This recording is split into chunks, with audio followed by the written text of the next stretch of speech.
Hallelujah. स्वागत है आप सबका मेरी भविष्यवाणियों की पुस्तक में। तो आइए हम आज के पवित्र वचन को पढ़ेंगे जो कि परमेश्वर के दास प्रेरित अंकुर यूसुफ नरूला जी के द्वारा लिखा गया है। आदि में वचन था।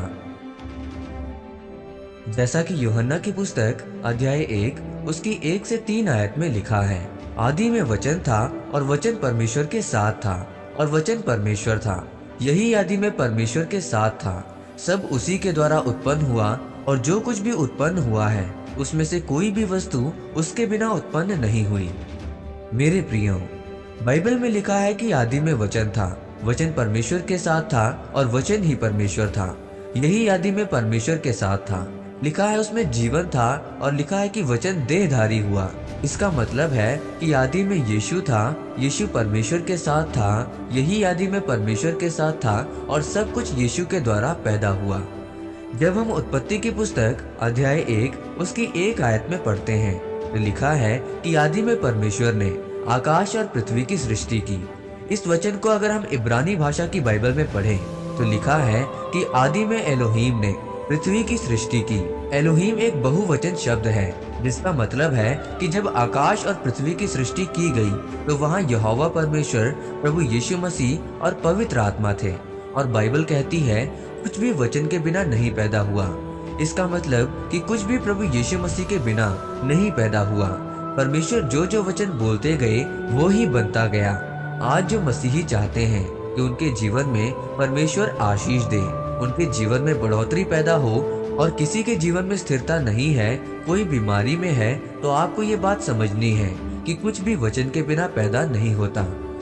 अगर आप प्रभु यीशु मसीह पर विश्वास करते हैं, आपने बपतिस्मा ले लिया है और आपने पवित्र आत्मा पा लिया है, तो वो पवित्र आत्मा अपने आप काम नहीं करेगा जब तक कि आप वचनों का अंगीकार नहीं करते हो। जब आप बाइबल के वचनों को बोलते हैं, रोज वचनों को पढ़ते हैं, तो वो वचन आपके जीवन में काम करना शुरू करता है। लिखा है कि इसहाक के 20 साल तक कोई भी बच्चा नहीं हुआ और वो शाम को रोज वचन पर ध्यान करने के लिए मैदान में जाता था। इसीलिए परमेश्वर का वचन अपने आप पूरा नहीं होता, आपको उसे बार बार पढ़ना होता है, आपको बार बार उस पर मनन करना पड़ता है। उसने कहा कि अगर तू मेरी आज्ञाओं पर चलेगा तो तेरा वंश पृथ्वी के ऊपर प्रक्रमी होगा। इसलिए आपको अपनी सेहत पर, अपने बच्चों पर, अपने व्यापार के ऊपर, अपने जीवन पर, आपके छुटकारे के ऊपर बार बार परमेश्वर के वचनों को बोलना पड़ेगा। जो वचन आपके विषय के लिए लिखा है, आपको अगर छुटकारा लेना है तो वो नहीं बोलना है जो रिपोर्ट कहती है, जो डॉक्टर्स कहते हैं और जिस परिस्थिति से आप जूझ रहे हैं, पर आपको वो बोलना है जो वचन में लिखा है। लिखा है कि कुछ भी वचन के बिना पैदा नहीं हुआ।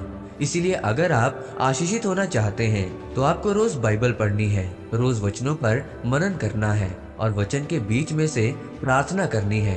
तब परमेश्वर आपको आपकी प्रार्थना का उत्तर देंगे और आप आशीषित किए जाओगे। आमीन। आइए इस प्रार्थना को आप मेरे साथ एक मन होकर करें। सर्वशक्तिमान परमेश्वर, इस वचन के लिए आपका धन्यवाद करता हूँ।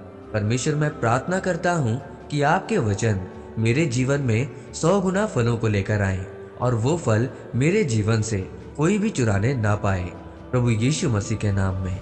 आमीन। परमेश्वर आप सबको आज के वचन के ऊपर मनन करने के द्वारा आशीषित करें। आमीन।